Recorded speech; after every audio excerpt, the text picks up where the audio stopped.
আসসালামু আলাইকুম।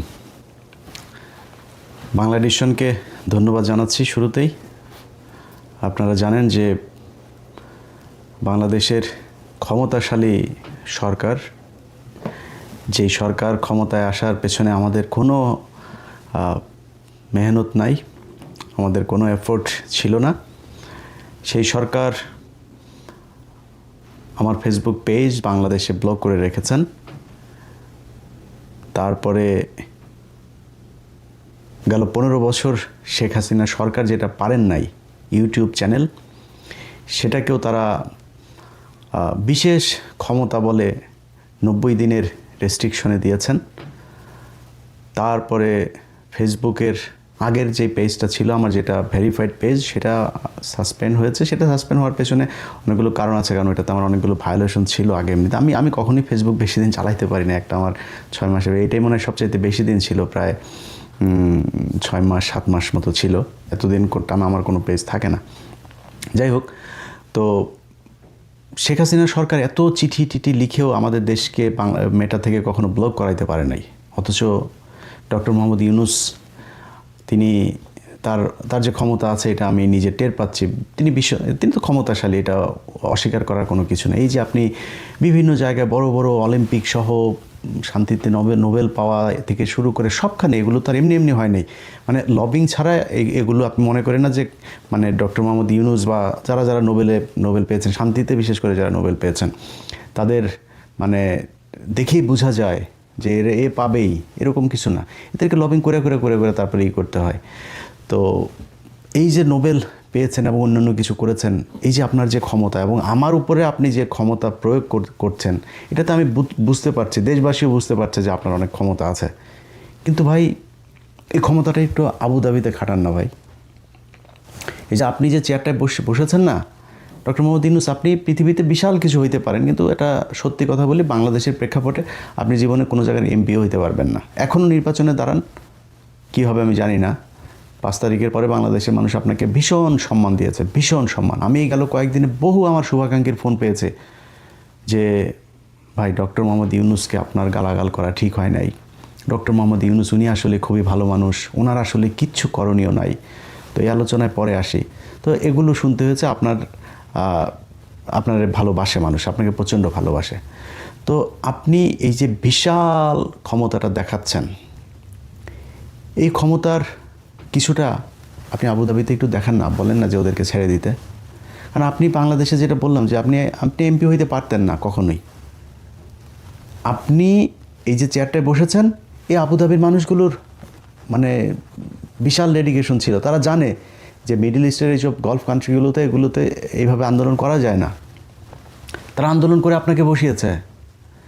আপনি কয়দিন আগে এই যে মারামারিগুলো হয়েছে না, এই যে সারা দেশে মানুষ জীবন দিয়েছে না, এটা ভারত বিরোধিতার ফল।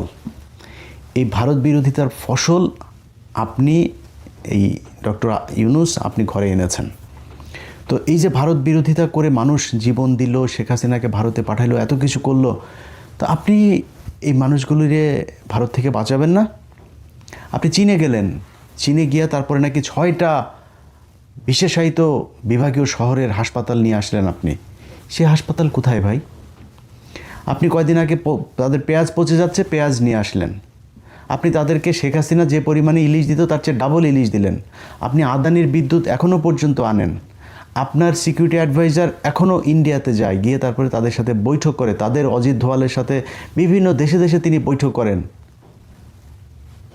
তাহলে আমরা কি পেলাম? আপনি না বলে এসেই ঘোষণা দিলেন ইউরোপের বিভিন্ন দেশে যেতে, এখন আর ইন্ডিয়াতে যেতে হবে না, বাংলাদেশে থেকেই তারপরে সবাই যেতে পারবেন। সেটা বলার পর থেকে কি হয়েছে? সেটা তো আপনি বাংলাদেশে আনেননি। এখন তাদের তো যেতে হয়, বাংলাদেশের মানুষকে তো ভিসা তো নিতে হবে। এখন ওদের জন্য যেতে হয় ইন্ডিয়াতে। গেলে একজনকে 5 দিন বসায় রাখে, একজনকে 10 দিন বসায় রাখে। বসে থাকলে তো তার লাভ, ওইখানে আপনি বসে খাচ্ছেন, ডলার ভাঙছেন, আর মাঝে মধ্যে আবার চলে যান, আবার এত তারিখে আসবেন। এগুলো করা হচ্ছে। বাংলাদেশের মানুষকে আরও বিপদে ফেলে দিয়েছেন আপনি। এর বাইরে যদি বলি আমি, যে ডক্টর মোহাম্মদ ইউনূসের কিছু মানুষ আছে যারা এখনও বিশ্বাস করেন ওনার কিছুই করার ক্ষমতা নাই। উনি খুব চেষ্টা করেন, সব কাজ করতে চেষ্টা করেন, কিন্তু উনি পারেন না। প্রথম কথা হচ্ছে, ভাই আপনি যদি না পারেন সরে যান। আপনারা কেউ পায়ে ধরে এখানে না বসায় নাই তো যে ভাই আপনি এখানে বসে থাকতেই হবে, না থাকলে আপনারা জেলে ঢুকাবে। আপনি সারা জীবন বাইরে বাইরে ছিলেন, আপনি বাইরে থাকেন বা দেশে থাকেন, যেখানে মন চায় থাকেন। আপনি এই যে আজকে প্রথম আলো, ডেইলি স্টার, মেইল স্টার এত কিছু নিয়ে এত কথা হচ্ছে, এই দেশে 71 টিভি জ্বালায় দেয় নাই। এই দেশে এই 5 তারিখের পরের ঘটনাই বলি, আগেরগুলো সংগ্রাম, তারপরে দিগন্ত, এগুলো তো হয়েছেই। 5 তারিখের পরে এই সময় টিভিতে বিএনপির লোকজন যায় হামলা করে নাই, কিছু হয়েছে নাকি? সংবাদ মাধ্যম নাকি বাংলাদেশে এই প্রথম আলো আর ডেইলি স্টার। এখন কেন এত আলোচনা হচ্ছে? কারণ এখন তো বিপ্লব নাই। আপনি যে বিপ্লবের সময়টাকে আপনি ধ্বংস করে দিয়া তারপরে এখন যদি বলেন যে হ্যাঁ এগুলো করতে হবে, এটা তো সম্ভব না, যে কারণে এটা করা যাচ্ছে না। তো আপনি যেই সময়টাতে এসে বসলেন, ওই সময়ের পরপর যে কাজগুলো করা লাগতো, সেই কাজগুলোর কোনোটাই করেন নাই আপনারা। একজন পরিবেশ উপদেষ্টা সারা জীবন সে এই পরিবেশ নিয়ে ধান্দাবাজি করে এসেছে, এনজিওর মাধ্যমে। ওই একটা কোম্পানিতে যে হ্যাঁ আপনার তো এই যে পরিবেশের এটা নাই, হ্যাঁ দাও, কিছু টাকা দাও, ব্যাস টাকা খায়। এই যে গার্মেন্টস শ্রমিক ইউনিয়নের এই যে নেতা দেখেন, নেত্রী দেখেন না, সবই ধান্দাবাজি। এটা দাও, এটা দাও, ট্রেড ইউনিয়নের নামে টাকা পয়সা দেয়, চুপ। এনজিও, এই শ্রমিক ইউনিয়ন যা আছে সব হলো ধান্দাবাজ। এই ধান্দাবাজি করেই চলে। তার মধ্যে রেজওয়ানা, এটা সে 2008-9 সালের দিকে তার ধান্দাবাজির খবর অনেক ফ্যাক্টরির, অনেক কোম্পানির প্রতিষ্ঠানের মালিকদের কাছে শুনেছি। ধান্দাবাজি করে চলাই হচ্ছে তাদের কাজ। তার কাছে গিয়েছে একজন বাংলা এডিশনের কথা বলতে, বলছে না এর কথা শোনাই যাবে, আমার কথা বলেছে, ওর কথা আমি শুনবই না, ও আমাকে খুব বাজে ভাষায় কথা বলেছে। আপনি চোর, আপনার যেটা বলা হয়েছে সেটা তো গালি। আপনি চোর, আপনি অরিজিনালি চোর, আপনি এটা গালি না, অরিজিনালি চোর। গালির চাইতে আপনার চোর শোনাটা কি, মানে আপনি যে চোর এটা নিজের ভাবতে কি খুব বেশি প্রাউড ফিল হয় নাকি? চোর, আপনার ঘরে পয়সা যায় যেটা চোর, আপনার পেটের মধ্যে চুরির পয়সা, আপনি যেটা তো সম্মানিত মনে করেন কেন? 2 দিন হয়তো খুব মনে হইতেছে যেন সম্মানিত, বিশাল আকারে পাওয়ারফুল, পাশার নিচে চেয়ার একটা পেয়ে তারপর মনে করছেন সারা দেশ কিনে ফেলেছেন। ডক্টর মোহাম্মদ ইউনূস বাংলাদেশে সারা জীবন প্রধান উপদেষ্টা হয়ে থাকবে না। অতএব কথাবার্তা খুব, কাজকর্ম খুব হিসাব করে বলতে হবে। কে কোন সচিবের আর কোন চেয়ারে বসে কি করছে, এগুলো আমাদের মনে থাকবে। বাংলা এডিশন বন্ধ করে দিয়া, আমাদের ফেসবুক, ইউটিউব সব বন্ধ করে দিয়া, কয়টা নেবেন? 1 মিলিয়ন, 2 মিলিয়ন, আপনি কয়টা নেবেন? রাতারাতি তৈরি হবে, চলে আসবে, আল্লাহ ব্যবস্থা করে দিবে। এভাবে আটকানো যাবে না। শেখ হাসিনা আমাদেরকে পাঠায় নেই, আটকাইতে পারেনি, আপনারা আটকাই দিবেন? কিছু বললেই বিএনপি কিছু করতে দেয় না, আর ওয়াকার কিছু করতে দেয় না। প্রথম হইল কি, 2025 সালের জুন মাসে আমাদের সাথে বৈঠক করলো তিনার নিরাপত্তা উপদেষ্টা খলিল সাহেব। আচ্ছা, ডক্টর মোহাম্মদ ইউনূসের মেসেজে উনি যেটা বলবে সেটাই হচ্ছে ওনার মেসেজ। তো মেসেজে কি, আগস্টের 5 তারিখ থেকে ওয়াকার, 15 তারিখের মধ্যে ওয়াকারকে ফেলাই দিব, এই জেনারেলকে ফেলাই দিব, আপনাদেরকে এইভাবে করতে হবে, ওরা এই জায়গায় আমাদেরকে এই বাধা দিচ্ছে। আমরা তো ভাই বুক ভরে গেছে যে দেশপ্রেমের জন্য জীবন দিয়ে দিব ভাই। ওয়াকার যেহেতু এটা চায় না, আর আমাদের ইউনূস সরকার এটা চায়, ইউনূসের জন্য জীবন দিয়ে দিব ভাই। আজকের এই ভিডিও যখন আপনি দেখছেন, তার আগ পর্যন্ত এই 1.5 বছরে আমার চ্যানেলে আমি অন্তত 10টা ভিডিওতে এই ডক্টর মোহাম্মদ ইউনূসের প্রশংসা করেছি। আজকে কেন ডক্টর মোহাম্মদ ইউনূসের বিরুদ্ধে গেলাম? ডক্টর মোহাম্মদ ইউনূস ক্ষমতায় আসার পর থেকে আপনাদের মনে নাই, আনসার লীগ, রিক্সা লীগ, হিন্দু লীগ, ইসকন লীগ, নানান লীগ এসে রাস্তায় নেমেছিল। আমি ইলিয়াস আমার জায়গা থেকে সর্বোচ্চ ডক্টর মোহাম্মদ ইউনূসের পক্ষে কথা বলেছে। আজকের যেই চেহারাটা আমাদের দেখছেন, এটা 1 দিন আর 2 দিনে হয় নাই, একটার পর একটা জিনিস দেখছি, চেষ্টা করছি সেগুলো সমাধান করার, কোনো কিছু হয় না। আমাদেরকে জুন মাসে বললো যে এই জিনিসগুলো আমরা করতে চাচ্ছি, একদম ইন্ডিয়ার বিরুদ্ধে বিশাল আকারের এই যে এত বিশাল বাটপারি যে খলিল, এটা আমি জানতাম না। পরে আসতে তার সাথে সেদিন কথা বলে তো ভাই বিশ্বাস করেন, মনে হলো যে আল্লাহ আমাদেরকে একটা ফেরেশতা পাঠিয়েছে ইন্ডিয়ার হাত থেকে বাঁচার জন্য। কাজ করতে থাকলাম, ধুয়ে ফেললাম ওয়াকার সহ জেনারেলদেরকে। ও মা, উনি যায় দেখি অজিত দাওয়ালের সাথে বৈঠক করেন। উনি বিভিন্ন, আমি অন্তত 5 জন আমাকে বলেছেন যে তারেক রহমানের সাথে খুবই ক্লোজ যারা, এই খলিল তারেক রহমানের সাথে একটু বসতে চায়, একটু সময় চায়। এত আত্মকেন্দ্রিক, স্বার্থপর দুইজনই, ডক্টর ইউনূস, খলিল, দুইটাই প্রচণ্ড স্বার্থপর। এরা কোনো নিজের চেয়ারের থেকে সরতে চায় না, এরা সম্মান চায়, খালি নিজের নিয়ে সবাই করবে, সারা দুনিয়ায় ঘুরে এগুলোই চেয়েছে, এখনও তারা ওইটাই চায়। ভাই, আপনাদের হাতে যেই সুযোগ পেয়েছেন কিছু বললেই তারেক রহমান এটা করতে দেয় না, বিএনপি এটা করতে দেয় না, আর ওয়াকার এটা করতে দেয় না, সব দোষ তাদের। আরে তারেক রহমান লন্ডনে বসে থেকে যে পরিমাণে বিএনপির লোককে চাঁদাবাজির অভিযোগে বহিষ্কার করেছে, আপনি দেশে থেকে কী করেছেন? দেশে থেকে এখন পর্যন্ত আপনি বিএনপির একটা লোককে জেলে নিতে পেরেছেন? কিংবা যারা যেই চাঁদাবাজি করুক, কোনো চাঁদাবাজকে আপনি জেলে নিতে পেরেছেন? আপনি ইচ্ছা করে এই বিশৃঙ্খলা তৈরি করেছেন যাতে বিএনপির জনপ্রিয়তা নষ্ট হয়। জনপ্রিয়তা নষ্ট হলে আপনার দিকে ঝুঁকবে মানুষ, আপনি একটা বিশাল কিছু, আপনার কিছু সাঙ্গপাঙ্গ নিয়ে, এই যে খোদাবক্স সুদাবক্স কয়েকটা সাঙ্গপাঙ্গ চোর বাটপার নিয়ে আপনি একটা মানে এনজিওগ্রাম সরকার বানিয়ে বসে আছেন, এটা দিয়ে আপনি দেশ চালাচ্ছেন। কিছু বললে আমি আমার ক্ষমতা নেই, আরে বাবারে কী কান্নাকাটি। আরে ভাই, হাদি মারা গিয়েছে, আপনি জানাজার ওইখানে গিয়েছেন, জানাজার ওইখানে গিয়ে আপনি শেক্সপিয়ারের কবিতা পড়েন, আকাশে বাতাসে কি মানে কি কি কি মানে শুনলে চোখ দিয়ে পানি চলে আসে। হাদি, তোমাকে আমরা বিদায় জানাতে আসিনি, হাদি তুমি আছো আমার বুকের ভেতরে। আরে মিয়া, আপনার কাছে এটা শুনতে চাইছেন? আপনি মিয়া রাষ্ট্রের প্রধান, আপনি বিচার করবেন, আসামি কোথায়? আপনি সে আসামি দেবেন, বলে আসবেন যে এতক্ষণের মধ্যে পুলিশকে এটা ধরতে হবে, স্বরাষ্ট্রমন্ত্রীকে এই আসামি ধরতে হবে, না হলে স্বরাষ্ট্রমন্ত্রী বাদ। আপনি যা সেখানে কবিতা পড়েন, কান দেন, এটার জন্য আপনি রাষ্ট্রের প্রধান?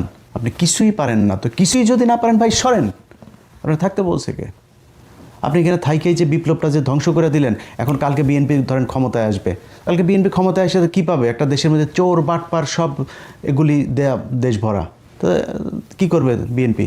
2 বছর পরে তারা কান্নাকাটি শুরু করবে যে দেশ তো চালাইতে পারছে না, চোর বাটপার সব আপনি রেখে দিয়ে গেছেন। আরে ভাই, একটা বিপ্লব হওয়ার পরে এত 2,500 মানুষকে চোখের সামনে মেরে ফেললো, ভিজুয়ালি সব কিছু দেখা যায়। আপনি আওয়ামী লীগের লোকজন বসে আছে, আপনার বসানোই তো, খোদা বক্সা আপনার বসানো।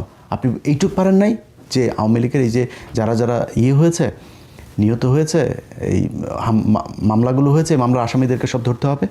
পারেন না আপনি এই অর্ডারটা দিতে? আপনি করেন না। আপনি হাদি মারা গেল, আরে ভাই 7টা দিন ছেলেটা এইভাবে পড়ে থাকলো, আপনি 7টা দিনের ভেতরে তাকে আসামিগুলো ধরতে পারলেন না। হাদি কি দেশে হাজার হাজার নাকি? এগুলো শতাব্দীতে একবার দুবার আসে, তা আপনি তারা হারায় ফেললেন আপনাদের ভুলের কারণে, আপনি তাদের ধরতে পারলেন না। এই দেশে পুলিশ চাইলে এটা ধরতে পারে না। ইউনূস সরকারের অনেক এটার সাথে জড়িত, যেই কারণে তাকে ধরা যায়নি। আমি যতটুকু জানি সে এখন পর্যন্ত দেশে আছে, তাকে ধরা হচ্ছে না, ধরা হবে না। এই যে এখন ইনকিলাব মঞ্চ আবার নতুন করে তারা রাস্তায় নেমেছে, এটার জন্য কারোর কোনো ভ্রুক্ষেপ নাই। এনসিপি খুলনাতে তাদের একটা ছেলে মারা গিয়েছে, আমি 2 দিন আগে ফেসবুকে ঢুকলাম, হাসনাতের পোস্ট, হাসনাত খালি একটা পোস্ট করেছে, এর বাইরে সার্জিস, নাহিদ, আসিফ, ওই ছেলেটারা নিয়ে কিছুই বলে নাই, তাদের দরকার নাই, যার যার মতো শেষে সুন্দরভাবে ঘর সংসার করছে। এই বিপ্লবটা ধরেন এখন তারা এগুলি বিপ্লবের বলে এগুলি মব, এগুলি নাকি মব, এটা নিয়ে করা যাবে না। কারণ যেভাবে আছে খাচ্ছে, সুন্দরভাবে খাচ্ছে যাচ্ছে। এই যে এতগুলি পোলাপানির রক্ত বেচা, যে তারা যে এই ছাত্র নেতা হলো, নতুন নতুন পাঞ্জাবি আর পারফিউম পরে যে তারপরে প্রথম আলো পরিদর্শনে যায়, তাদের একটা জিনিস বোঝা উচিত যে আপনাদের দায়িত্ব এইটা না। আপনি 2 দিন পরে সংসদে যাবেন, আর শেষ আপনার আপনি সংসদে না, আপনি যান না, কয়েকদিন পরে তো আপনি যার সাথেই যান, যে কোনো দলের সাথে আপনি করবেন না, না করে যদি আপনি যান, তাহলে তো ভোট চাইতেও যাইতে পারবেন না, জেনে যাবেন অন্য পিটানি খাবেন। আর যদি কোনো দলের সাথে হয়েও যান, মনে করেন কালকে আপনি বিএনপির সাথে হয়ে গেলেন, বিএনপির যে লোকটাই 15 বছর ওইখানে কষ্ট করেছে, পরিশ্রম করেছে, অর্থ করেছে, জেল খেটেছে, সে লোক আপনারা ছেড়ে দিবে? সে প্রথম কথা হচ্ছে সে স্বতন্ত্র হিসাবে দাঁড়াবে, পাশ করতে যদি নাও পারে তারপরেও আপনার ওইখানে এমপি থাকতে দিবে না। আপনি শান্তিতে ওখানে যাইতে পারবেন না। ঢাকায় বসে বসে খালি ওই মাসে মাসে ভাতাটা নেবেন, গাড়িতে চড়বেন, সংসদে যাবেন, একটু ভাবসাব নিয়ে পারফিউম টারফিউম দিয়ে ঘুরবেন, এমপি সাপ হবেন। এই জীবনে শেষ, এইটাই শেষ। এরপরে আর জীবনে কোনো সুযোগ পাবেন না, ইউনিয়নের মেম্বার হওয়ার সুযোগও জীবনে পাবেন না। এখন যারা যারা এই যে ইউনূসের চেয়ারে বিক্রি করে যারা যারা বিশাল আকারে ভাবসাব নিয়ে আছেন না, স্বরাষ্ট্রমন্ত্রী টন্ত্রী আরও বিভিন্ন জন থেকে, আমরা তো খবর রাখি, আপনার পাশের চেয়ারের লোকই আমাদেরকে ভাই সব জানায়, কে কে আমার বাংলা এডিশনের চিঠি ইস্যু করেন, কে কে কী কী করেন। বাংলা এডিশন ইলিয়াস না, ইলিয়াসকে বাংলা এডিশন তৈরি করে নাই। এই ইলিয়াস হইতে বহুত কষ্ট করতে হয়েছে, বহুত পরিশ্রম করতে হয়েছে, বহু এই নির্যাতন সহ্য করে তারপরে ইলিয়াস হুসাইন হইতে হয়েছে। এত সহজে ইলিয়াস হুসাইন হয় নাই। আপনি আমার 2 দিনে লাথি মারা ফেসবুক বন্ধ করে দেয়, তারপরে করে দেবেন, আর ফেসবুক তৈরি হবে ইনশাল্লাহ। ওদের মাসে মাসে, সপ্তাহে সপ্তাহে, দিনে দিনে ফেসবুক ইউটিউব তৈরি হবে। আমরা কি দেশে ভাইসে আসছি নাকি যে আপনি এখান থেকে করে দিবেন? অতএব আমরা সরকারকে যেটা বলতে চাই যে ভাই, আপনাদের হাতে এখনও সময় আছে। ডক্টর ইউনূস আপনাকে এখনও দেশের মানুষ ভালোবাসে, প্রচণ্ড ভালোবাসে আপনাকে, আপনার দিকে তাকিয়ে আছে। আপনি শেষ পর্যন্ত একটা কিছু করে দিয়ে যাবেন এই দেশটার। এই দেশ যদি নাকি ভারতের হাত থেকে এই সরকার ঠিক করে দিয়ে যেতে না পারে, আপনি বিএনপির দোষ দিয়ে লাভ নেই ভাই, কারণ বিএনপি পলিটিক্স করে। সে পলিটিক্স করতে যায়, সে সরাসরি ভারতের বিরুদ্ধে এমন কোনো পদক্ষেপ নিতে পারবে না যেটা সে ক্ষমতায় আসতে পারবে না, তার নানান ধরনের সমস্যা আছে। তা আপনি, আর জামাত তো আছে, জামাত তো আরও বেশি ইন্ডিয়ার বিরুদ্ধে কিছু করতে পারবে না। তারা কিছু করতে, তাদেরকে এমনিতেই মনে করে তারা ইন্ডিয়া বিরোধী, পাকিস্তানের লোক, এই সেই, তারা পারবে না। সো আপনাকে করতে হবে। এই দেশের মানুষ কী চেয়েছিল, কী জন্য আপনাকে ক্ষমতায় বসিয়েছিল, সেটা আপনি খুব ভালো করে জানেন। সো আপনি যদি সেটা করতে না পারেন, তাহলে আমার মনে হয় এই যে 1.5 বছরে যে ড্যামেজটা আপনি করে, কেউ কেউ এখন যদি আমি আপনার বলে আপনি এখন চলে যান, এখন চলে গেলেও তো হবে না ভাই।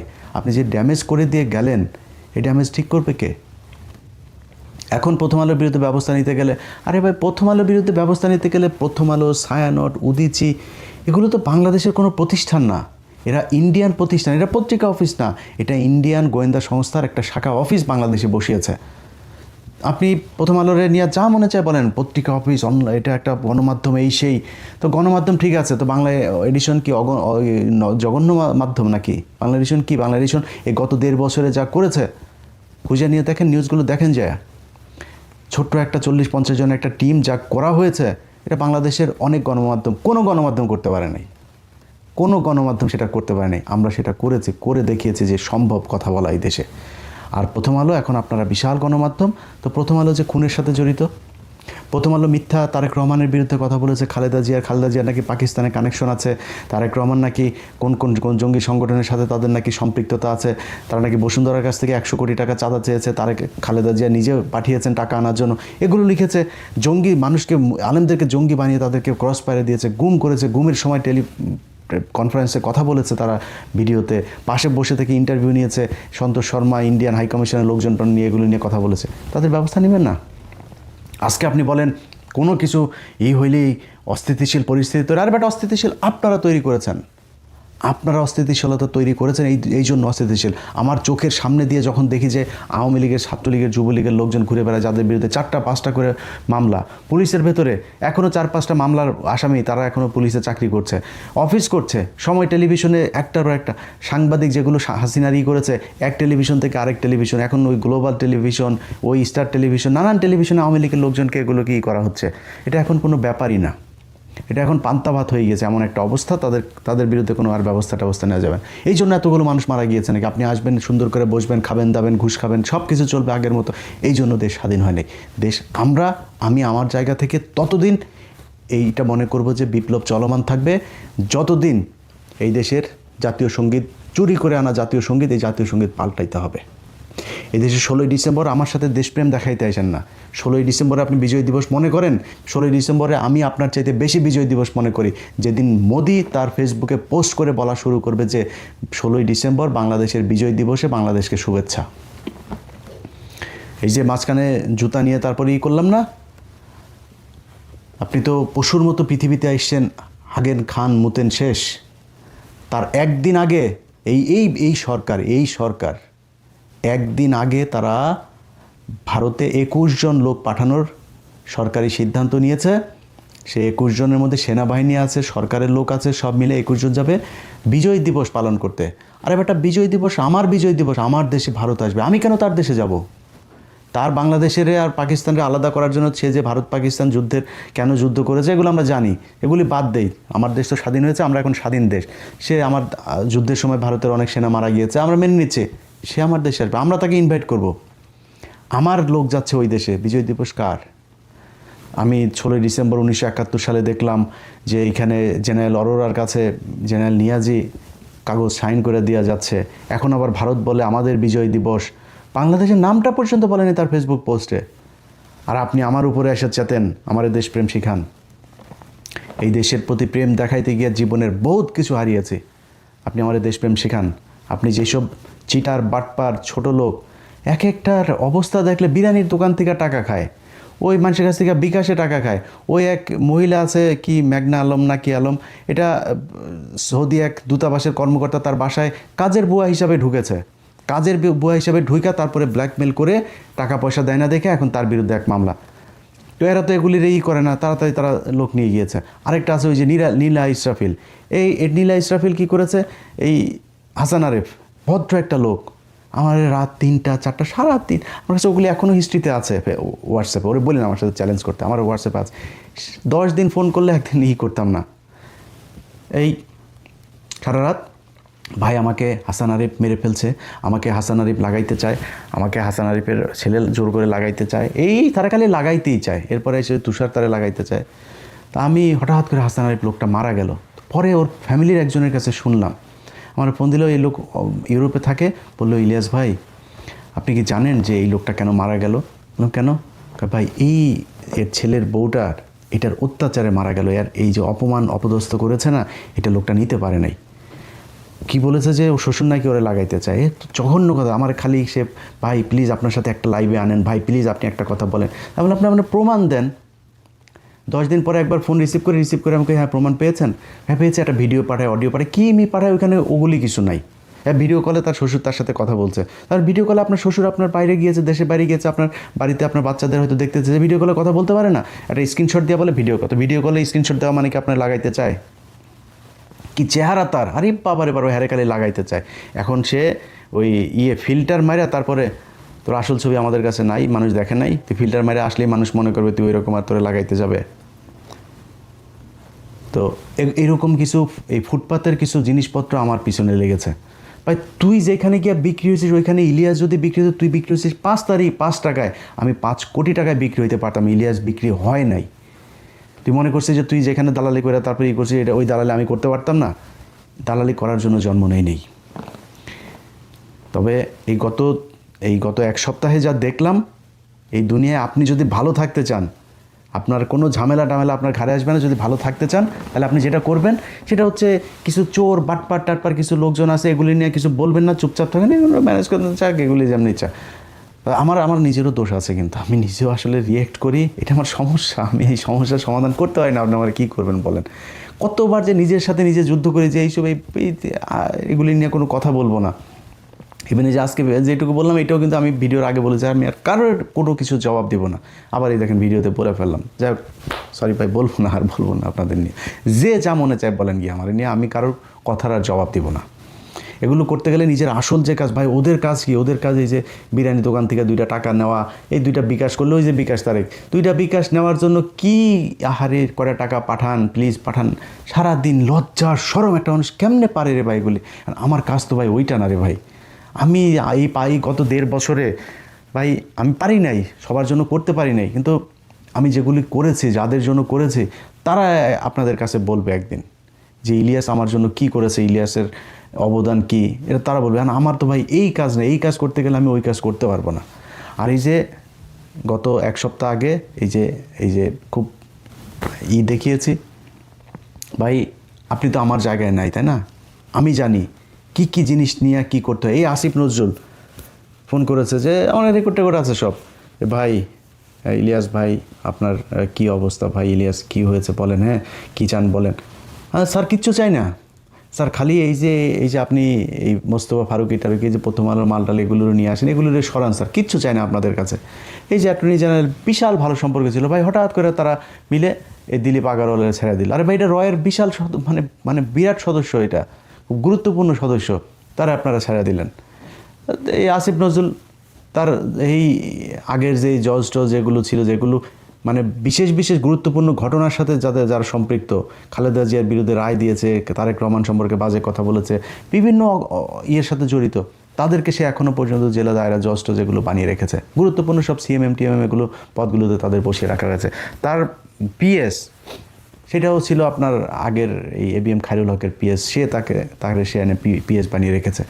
তো অনেকের সাথেই ভাই খুব ভালো সম্পর্ক ছিল। এই যে এখন যাদের নিয়ে কথা, এই যে সালাউদ্দিনরা জিজ্ঞেস করেন যে সালাউদ্দিন ইন্ডিয়াতে থাকতে আমার সাথে ঘন্টার পর ঘন্টা এই সালাউদ্দিনের সাথে কথা হইতো, ইলিয়াস এইভাবে করতো, ভালো মনে করতাম। তো পরে দেখি যে এখানে এসে সে এর বিরুদ্ধে কোনো অভিযোগ করে না, তারপরে টেসালম এগুলি এগুলি করলে ভাই আপনাদের সাথে আমরা মিলে থাকবো কেমনে?